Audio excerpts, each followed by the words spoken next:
Welcome to Suman TV Karimnagar talks. నేను మీ సదాచార్. ఈ సమాజంలో డబ్బు ఎలా సంపాదించాలి, సంపద ఎలా సృష్టించాలి అనే విషయాల మీద మనతో ఈరోజు మాట్లాడడానికి universal motivation speaker Srinivas Yadav గారు మనతో ఉన్నారు. వారి మాటల్లో తెలుసుకుందాం. నమస్తే సార్. నమస్కారం. శ్రీనివాస్ గారు, ఇప్పుడున్న పరిస్థితుల్లో ప్రభుత్వ ఉద్యోగులు ఎవరైతే ఉంటారో వాళ్ళకు నెలసరి ఒక జీతం వస్తుంది. ఆ జీతంలోనే అన్ని ఖర్చులు కావాలి అంటే ఈ రోజుల్లో ఉన్న ఖర్చులకు అసలు సరిపోవడం లేదు. సో వాళ్ళ నెలవారీ సంపాదన ఇంకా కొంచెం పెరగాలి అని అనుకున్నప్పుడు వాళ్ళు ఎలాంటి చేయాలి అనే విషయం మీద మీ యూనివర్సల్ పవర్ ఏం చెప్తుంది? సదాచారి గారు, మీరు చెప్పినట్టుగా ఈ రోజుల్లో ఒక గవర్నమెంట్ ఎంప్లాయీ ఎంత ఉంటుందని చేద్దాం, 1,50,000 ఆ టీచర్స్ కానీ ఎవరు కానీ అంత ఉంటుంది. కానీ వాళ్ళ పిల్లల విద్యా విషయానికి వచ్చే వరకు లక్షల్లో డబ్బు కావాలి. ఒక మంచి విద్య ఇవ్వాలంటే, పిల్లలకు మంచి విద్య ఇవ్వాలంటే లక్షల్లో డబ్బు కావాలి.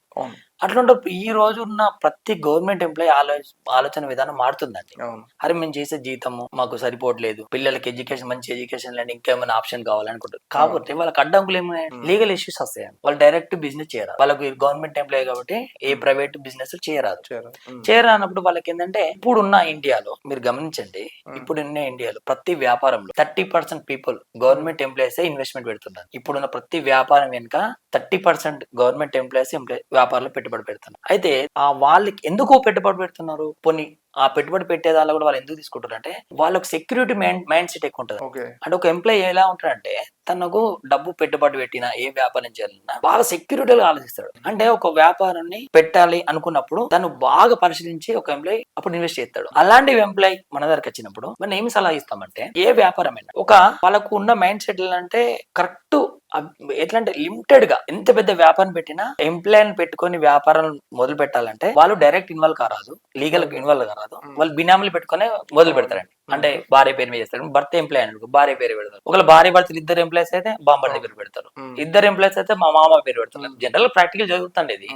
అంటే వాళ్ళ ఎంప్లాయీస్ అయితే ఆ మామ తల్లిదండ్రుల పేరు మీద బిజినెస్ చేస్తూ ఉంటారు. అయితే ఇందులో ఇలాంటి వ్యాపార ఎంప్లాయీస్ మన దగ్గరకు వచ్చినప్పుడు వాళ్ళు సమయం కేటాయించారు. ఎంప్లాయీస్ కు సమయం కేటాయించి ఎక్కడ ఫోకస్ కారు. అంటే ఓన్లీ పేర్లు మాత్రమే వాళ్ళ వ్యాపారం లేదు. అది ఇందులో ఏమంటే, అలాంటి ఎంప్లాయీస్ మన దగ్గరకు వచ్చినప్పుడు ఏంటంటే, ఏదైతే వ్యాపారంలో పెట్టుబడి పెడతారో అది ముడి సరుకులు పెట్టుకోండి. అంటే వస్తువు ఖరాబ్ కావద్దు. వాళ్ళ ఎంప్లాయీస్ ఎలా చేస్తారంటే, వస్తువులు ఖరాబ్ అయ్యే వస్తువుల మీద పెట్టుబడి పెట్టరండి. అయితే వస్తువు ఉండాలి, అయితే డబ్బు ఉండాలి. మీరు ఎలాంటి సొల్యూషన్ ఇస్తారు? అయితే యాక్చువల్గా ఏంటంటే, ఇప్పుడు మేము ఒక ఎంప్లాయీ మన దగ్గరకు వచ్చినప్పుడు వాళ్ళు పెట్టుబడి పెట్టాలంటే రైస్ బిజినెస్ పెట్టమని చెప్తాం, లేదు మన ఇండస్ట్రీస్ పెట్టమంటాం. ఇప్పుడు ఏంటంటే రైస్ మిల్ బిజినెస్ ఇందులో ఉండదండి, సీజన్ వైజ్ ఉంటుంది. అంటే అలా నష్టం 1% కూడా ఉండదు. అంటే ఎంత రిజర్వ్ ఉంటారు అంటే, ముడి సరుకుల వ్యాపారం ఇప్పుడు ఎట్లా ఐరన్ మీద బిజినెస్ పెట్టమంటారు, ప్లస్ మట్టి, సాల్ట్, బ్రిక్స్ బిజినెస్ ఏమంటే నష్టం ఉండదు. గుర్తుండే, ఒక బ్రిక్ ఖరాబ్ కాదు అసలుకే. ఒక బ్రిక్ లో మీరు పెట్టుబడి పెడితే ఆ బ్రిక్ సంవత్సరమే అమ్ముడు పోతుంది. శాండ్ బిజినెస్, ఇసుక బిజినెస్ సంవత్సరమే అది అమ్ముడు పోతుంది. అంటే ఎప్పుడైనా గుర్తుండే, ఎంప్లాయీకి ఎప్పుడు అంటే నా దగ్గర డబ్బులు అని ఉండాలి, లేకపోతే నా దగ్గర వస్తువు అని ఉండాలి. వాళ్ళ మైండ్ సెట్ ఎట్లుంటది అంటే, డబ్బులు లేకుండా ప్రాబ్లం, కానీ వస్తువు ఉండాలి. సో వాళ్ళకి అలాంటి సొల్యూషన్ అంటే మేము మెటీరియల్ బిజినెస్ లో ఎక్కువ ఇస్తామండి.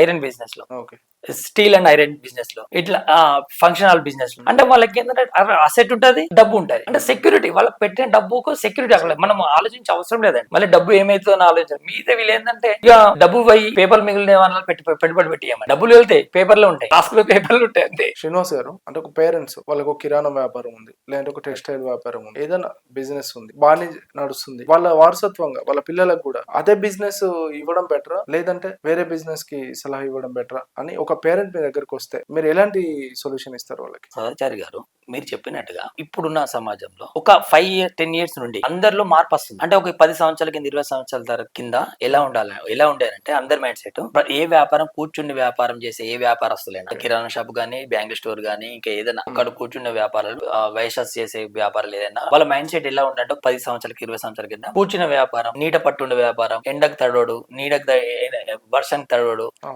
నీడ పట్టుండే వ్యాపారం. కాబట్టి ఏదన్నా నా వ్యాపారాన్ని వాడే, నా నెక్స్ట్ జనరేషన్ లో వాడే చూసుకోవాలనేది వాళ్ళు అనుకునేవారు. అయితే వాళ్ళు ఏం చేస్తారంటే, వాళ్ళకు ఆ వ్యాపారంలో ఆ పిల్లల్ని ఇన్వాల్వ్ చేస్తూ ఉంటారు. ఇప్పుడున్న సిచ్యువేషన్ లో అప్డేట్ ఉందండి. అంటే అలాంటి పేరెంట్స్ మన దగ్గరకు వచ్చినప్పుడు ఇప్పుడు ఏం చెప్తున్నామంటే, అలాంటి పేరెంట్స్ మా దగ్గరకు వస్తే కన్ఫ్యూజ్ లో ఉన్నారు. ఎలా అంటే, ఈ వ్యాపారం పెట్టింది కాంపిటీషన్ ప్రపంచం. అప్పుడు ఏం కాంపిటీషన్ లేదండి.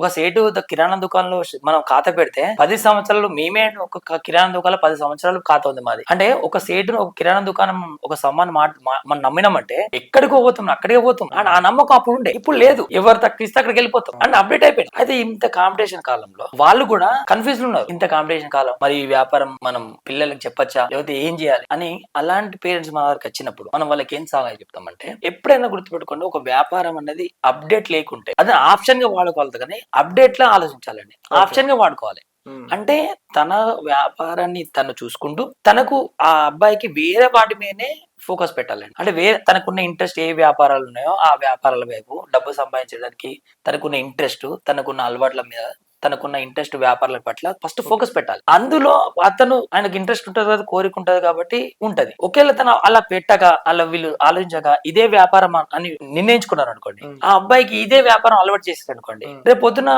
మీరు నడిచిపించారు.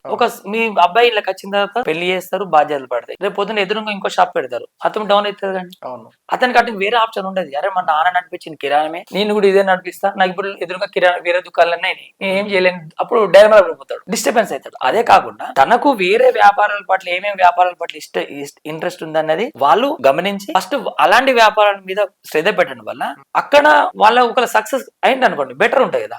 ఒకవేళ లేదు అందుకని బెటర్ మనకి ఇది ఎప్పుడు ఆప్షన్ ఉంటుంది. తనలు చేసే బిజినెస్ ఎప్పుడు ఆప్షన్ ఉంటుంది. ఎనీ టైం అక్కడ బిజినెస్ ఏమైనా తేడా అయినా ఈ బిజినెస్ అప్డేట్ అయ్యి ఇంకా అప్డేట్ చేయొచ్చు. చిన్న షాప్ ఉంది, పెద్ద చేయొచ్చు, హోల్సేల్ చేయొచ్చు. అంటే ఇది ఎప్పుడు ఆప్షన్ ఉంటుంది. మీ అనుభవాన్ని వాళ్ళు వాడుకోవచ్చు. వాళ్ళు కొత్తగా మళ్ళీ వేరే వ్యాపారం పెట్టారు, వేరే వ్యాపారం సక్సెస్ రేట్ లేదు, అప్పుడు ఏం చేస్తారు, నాన్న మరి ఆ వ్యాపారం అంత సక్సెస్ రేట్ లేదు. ఎట్లా అంటే ఉన్న వ్యాపారాన్ని రిటైల్ వ్యాపారాన్ని హోల్సేల్ వ్యాపారంగా మార్చొచ్చు, పెద్దగా విస్తరించవచ్చు, అవసరం కూడా వేరే కడకు పెట్టచ్చు, అంటే అడ్రస్ మార్చి పెట్టుకోవచ్చు. అంటే ఇది ఎప్పుడు ఆప్షన్ ఉంటుంది మరి. అంటే అలాంటి పేరెంట్స్ అదే చెప్తాను, ఫస్ట్ మీరు ఇంకో ఆప్షన్ వాళ్ళకి ఎతికి చెప్పినప్పుడు ఇది ఆప్షన్ మీకు ఎప్పుడు దీన్ని అప్డేట్ కావచ్చు, దీన్ని కూడా అప్డేట్ కావచ్చు.